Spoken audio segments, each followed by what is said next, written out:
Bienvenidos queridos estudiantes, vamos a comenzar con el desarrollo de la metodología para nuestro proyecto de investigación. Ya tenemos planteamiento del problema, tenemos justificación, tenemos marco teórico y vamos a manejar ahora lo que es la metodología. La metodología es sumamente importante porque es la que nos va a decir qué vamos a hacer y cómo lo vamos a hacer. Debe ser muy puntual, ya que la metodología garantiza una buena reproducibilidad de nuestro proyecto de investigación. Entonces, dentro de la metodología tenemos que definir el enfoque. Los enfoques en investigación pueden ser o cuantitativos, o cualitativos, o mixtos, siendo los mixtos los que engloban los dos anteriores. Es importante decir que es nuestro problema el que nos va a dar nuestro enfoque y no el enfoque el problema. Entonces yo no puedo decir que yo quiero hacer un estudio cualitativo y adaptarlo al problema. Entonces es el problema el que me va a decir qué tipo de enfoque voy a utilizar. Entonces, teniendo en cuenta que el cuantitativo se basa en la recolección de datos, generalmente son numéricos.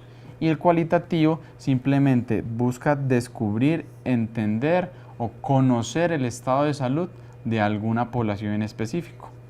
Y los mixtos van a recolectar los dos anteriores.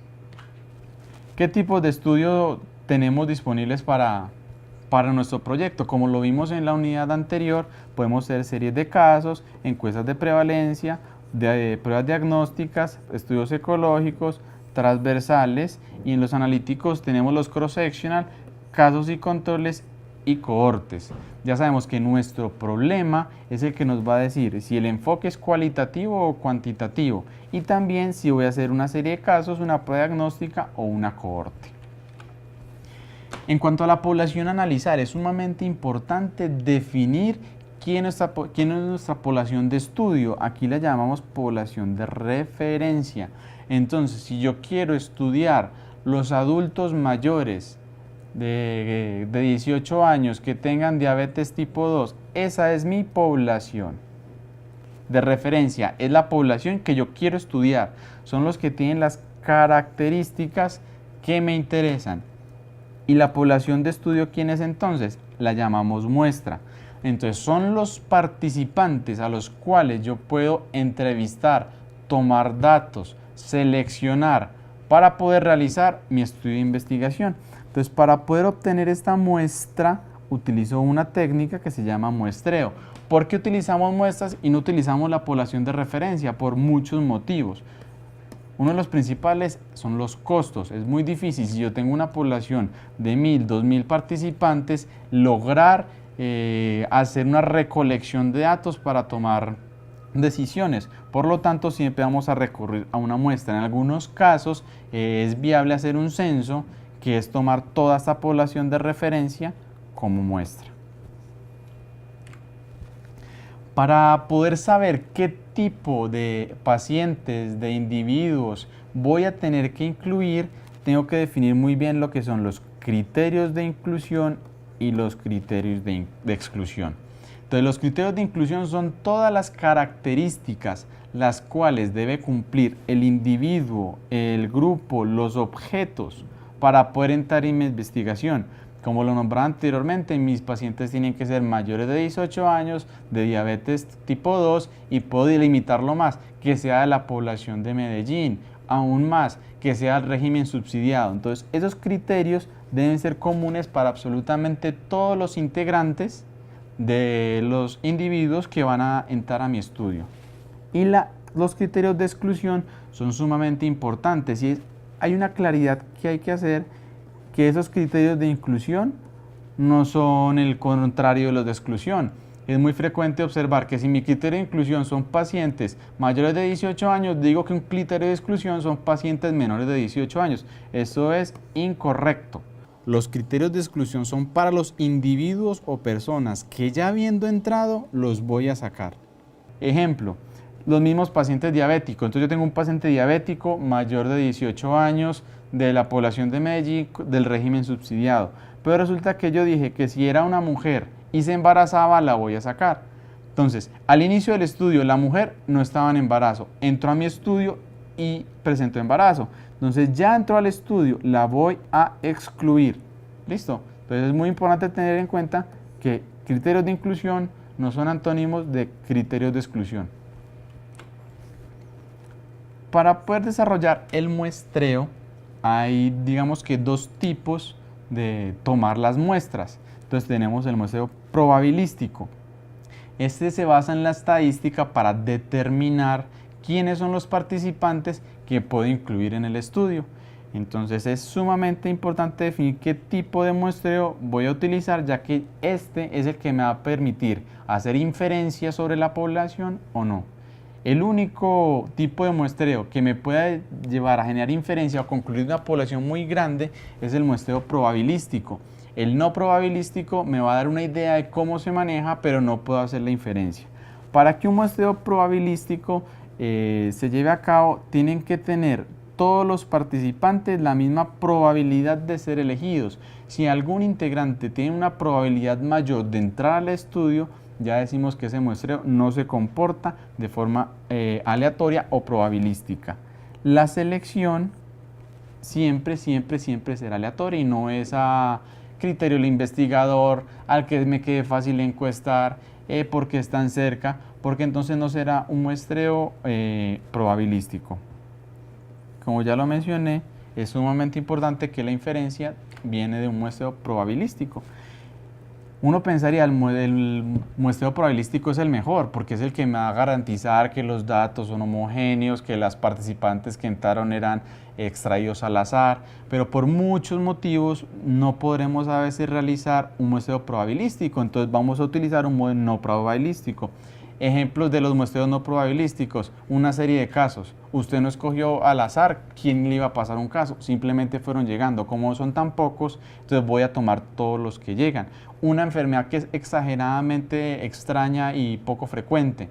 Entonces para hacer un muestreo se va a tomar mucho tiempo, muchos recursos, entonces simplemente voy a tomar esos pacientes que me llegaron para poder hacer mi análisis. Entonces es importante que si nosotros hacemos un muestreo que es no probabilístico, entonces no puedo hacer inferencia estadística, así que es incorrecto decir que las conclusiones que yo saque de esta muestra van a ser el representativo de toda la población, sin decir eso que el estudio es malo por ser no probabilístico, ¿no? Porque esa es la base para siguientes estudios. Si ya tienes una idea de una pequeña tesis, una hipótesis, te puedes formular una posteriormente. Es importante que sí se tenga claro si es o no es probabilístico, pero que no sea probabilístico no le quita mérito a la investigación. Tenemos la descripción de las variables. Es sumamente importante una vez que tenemos seleccionados los individuos, saber qué variables voy a medir. Entonces, ¿qué es una variable? No es más que una cualidad, es un atributo, es una característica. Pero esas variables que yo tengo ahí no son simplemente por llenar una encuesta. Esas variables son las que me van a decir, las que van a mostrar, las que me dan los resultados.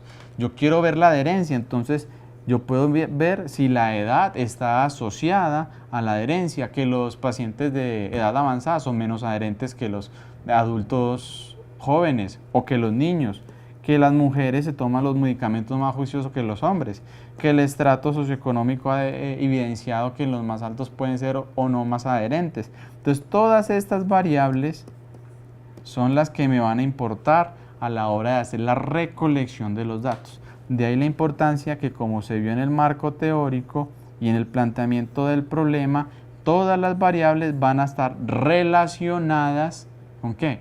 Con mi idea de investigación, con mi hipótesis que quiero demostrar. Entonces, según la naturaleza de las variables, podemos encontrar variables cuantitativas y cualitativas. Hay que tener muy claro que las variables cualitativas no necesariamente hablan de un enfoque cualitativo.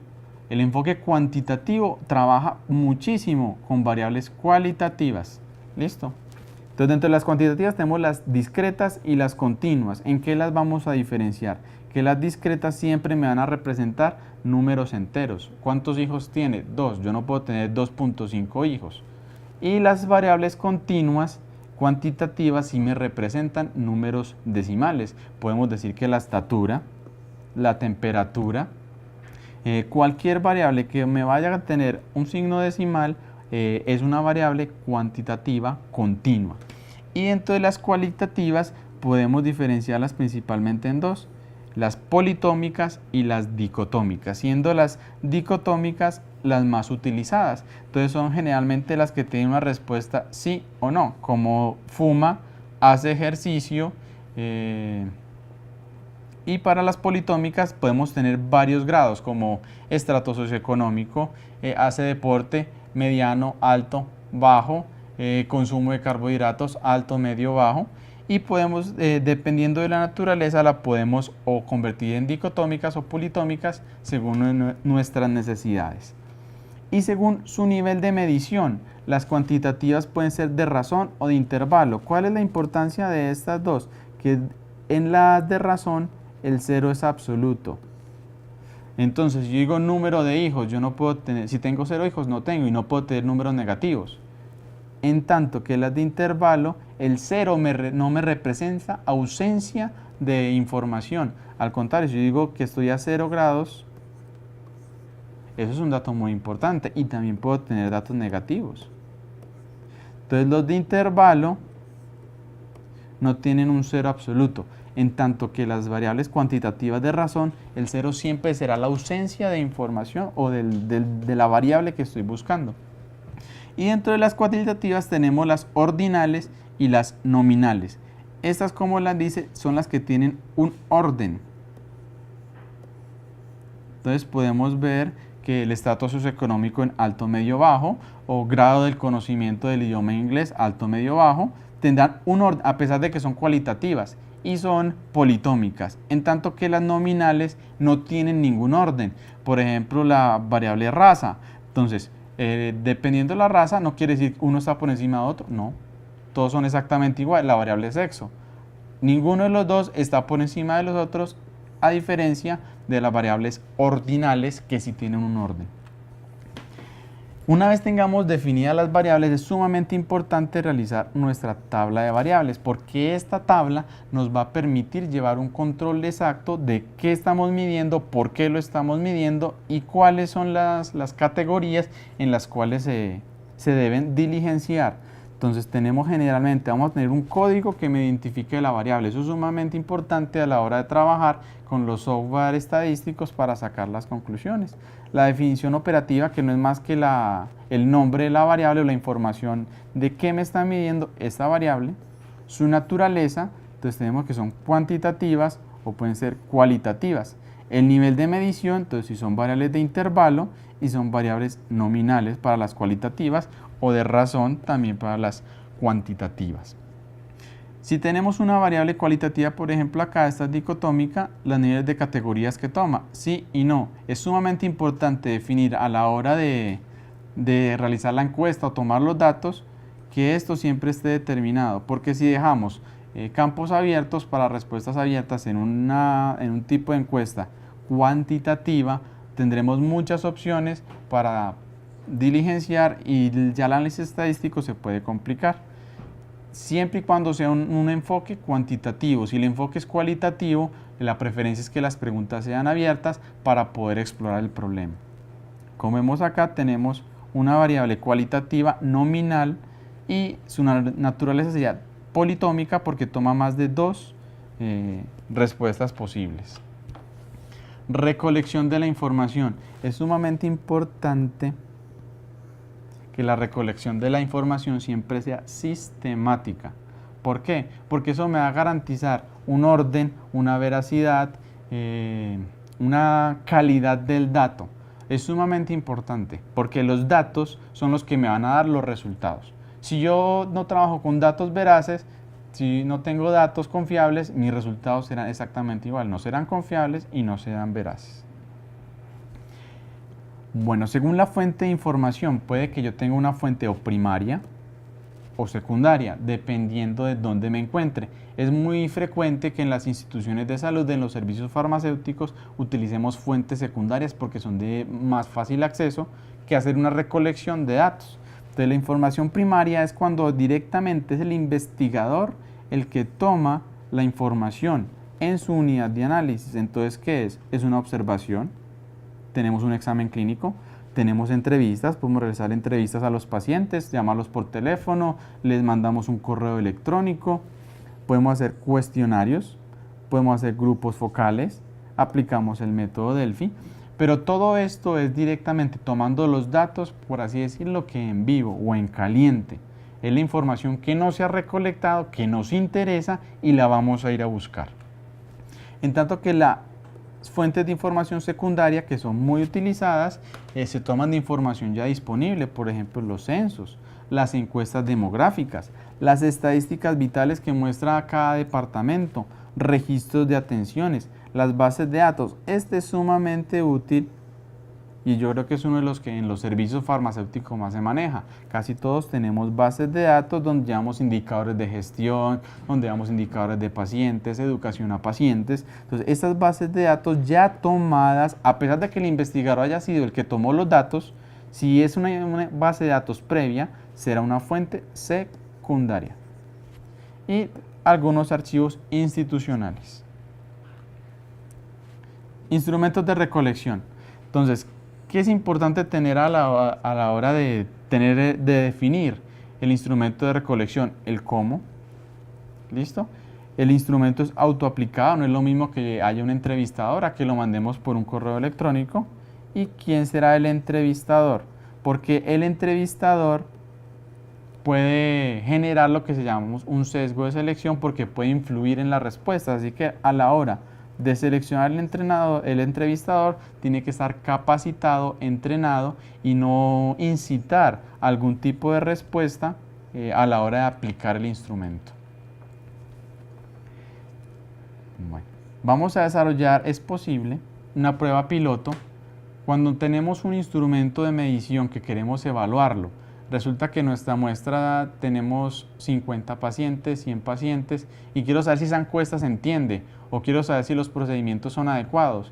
Entonces yo haría una prueba piloto que consiste simplemente en utilizar una cantidad pequeña, una muestra pequeña, una muestra de esa submuestra. ¿Para qué? Para mirar si esa encuesta es comprensible, cómo se va a diligenciar, para ver cómo los entrevistadores van a abordar a los entrevistados.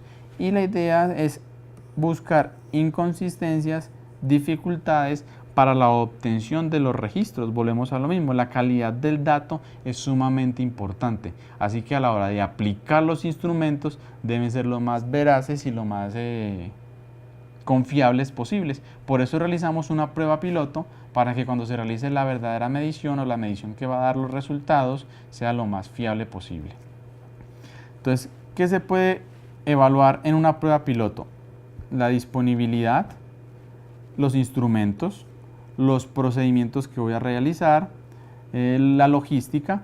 Resulta que determiné que necesito entrevistar 100 personas, pero en la prueba piloto, que fueron solamente 5, vi que tienen costos demasiado grandes desplazarse a muchas localidades, a muchos centros. Entonces me puede detectar un problema de recursos, procesamiento y análisis, y para definir un plan de trabajo. Para el análisis de los datos obtenidos vamos a tener algo que se llama el control de sesgos, el control de errores y sesgos. Un error aleatorio no se puede controlar, pero un sesgo no es nada más que un error sistemático, y los errores sistemáticos invalidan las investigaciones. ¿Por qué? Porque un sesgo va a limitar mi conclusión, porque se va a inclinar no necesariamente hacia la verdad. Así que es muy importante tener presente todo lo que es el control de sesgos para una óptima inferencia de lo que se está haciendo. Entonces, ¿qué sesgos podemos tener? Tenemos un sesgo de información en cual los datos se extraen de una forma inadecuada o los datos no son confiables. Pongamos un ejemplo. Vamos a hacer una entrevista y le preguntamos, vamos a hacer una entrevista de diabetes y le preguntamos a personas no diabéticas. Si queremos ver percepción de diabetes, tendríamos que preguntarle a quién, a las personas diabéticas. Entonces, la información de dónde la obtenemos o si es de fuentes secundarias. Resulta que hay un archivo que no se sabe quién lo maneja, es una base de datos, se han perdido registros. Entonces, realmente la información que tenemos ahí es veraz. Entonces la información siempre debe tomar de la mejor forma, si no se lleva un sesgo de información y los resultados que obtengamos no necesariamente van a ser los reales, no se van a acercar a la verdad o a lo que estamos investigando. A lo mismo el encuestador. Si el encuestador sugestiona al entrevistado para que responda algo, si es un tema delicado, si es un tema de salud sexual y la encuesta es aplicada por un encuestador, es posible que el entrevistado se sienta intimidado, le dé pena y no responda verazmente. Por eso es sumamente importante este ítem y este control del sesgo, para tener en cuenta el tipo de información que estamos recolectando y saber aplicar el control de sesgos. Sesgo de selección. Entonces, este sesgo es sumamente importante porque deliberadamente, si yo selecciono los participantes que me dan los resultados que yo quiero demostrar, incurro en un sesgo de selección. O sea que esto realmente no sería una investigación, porque estoy mostrando mi punto de vista, estoy buscando los participantes que me interesan. Es tan importante todo lo que es el muestreo, ya si sea un muestreo por conveniencia o probabilístico. El hecho de que sea por conveniencia, no voy a buscar los que me convienen para mostrar mi tesis. No, la conveniencia para buscar la muestra, pero no es para buscar los resultados que yo quiero.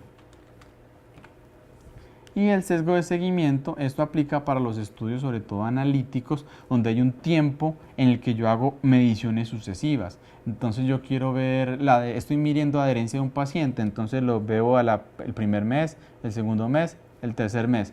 Y si yo llego a fallar en alguna medición, no tomo un dato importante, cuando vaya a hacer análisis de los resultados, puede ver que esos datos perdidos o esa falta de seguimiento me llega a conclusiones erróneas. Entonces es sumamente importante que el seguimiento, cuando son estudios que se trazan en el tiempo, sean lo más riguroso posibles para evitar la pérdida de información. Cuando tengo esos datos ya listos, ya los tomé, se hizo la prueba piloto, tengo la base de datos, tengo todos los datos listos para procesar. Siempre vamos a utilizar un paquete o un software estadístico que nos va a permitir realizar los cálculos. Este software debe siempre contar con la debida licencia porque eso se reporta en el proyecto de investigación y también se debe expresar en qué software se utilizó.